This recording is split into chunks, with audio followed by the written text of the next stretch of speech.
Assalamualaikum warahmatullahi wabarakatuh. Salam Budi Luhur.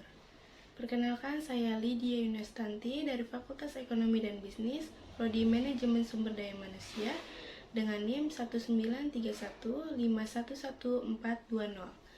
Video kali ini saya akan menjelaskan mengenai analisis lingkungan eksternal mata kuliah Manajemen Strategi kelompok D3 dengan dosen pengempu Bapak Dr. Muhammad Mabrur Taufik SAG SEMM. Sebelumnya, mari kita saksikan video berikut ini.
Yang pertama, ada pengertian lingkungan eksternal.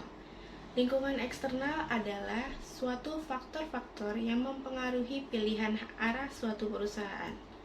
Lingkungan eksternal perusahaan terdapat dua macam. Yang pertama mikro dan yang kedua makro. Mikro adalah bagian dari lingkungan yang secara langsung relevan bagi perusahaan dalam mencapai tujuan dan merupakan sesuatu yang khas bagi setiap perusahaan serta berubah sesuai dengan kondisinya. Mikro terdiri dari pelanggan, pemasok, perantara, pesaing, kreditor, pembuat peraturan, serta serikat pekerja. Yang kedua, ada makro. Makro merupakan kondisi yang mencakup dan yang mungkin dapat mempengaruhi dan mempunyai dampak timbal balik terhadap perusahaan secara tidak langsung. Makro terdiri dari lingkungan ekonomi, lingkungan teknologi, lingkungan hukum politik, lingkungan sosial budaya, dan demografi, lingkungan alam, serta lingkungan global. Di mana lingkungan ekonomi merupakan kondisi ekonomi merefleksikan kondisi bisnis nyata serta dapat hubungan timbal balik antara keadaan perekonomian dan aktivitas bisnis atau dunia usaha. Apabila terjadi peningkatan pertumbuhan ekonomi, maka konsumsi permintaan cenderung meningkat. Sebaliknya, jika pertumbuhan ekonomi menurun, maka kondisi dan permintaan juga akan menurun. Selanjutnya ada lingkungan teknologi. Teknologi merupakan salah satu faktor lingkungan umum yang paling cepat mengalami perubahan. Penggunaan teknologi merupakan kunci keseharian dalam bekerja. Keunggulan daya saing melalui teknologi akan menjadi kunci pendorong bagi organisasi. Kemudian lingkungan hukum politik. Lingkungan ini mengenai hubungan antara perusahaan dengan pemerintahan.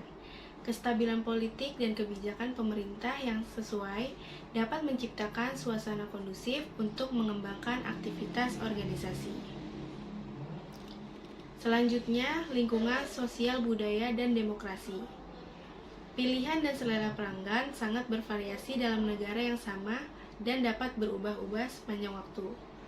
Perusahaan perlu memperhatikan adanya perubahan sosial budaya dengan kondisi nilai-nilai sosial, kebiasaan, dan juga selera konsumen. Kemudian lingkungan alam. Perusahaan harus mengambil peranan aktif dalam membantu memecahkan permasalahan lingkungan.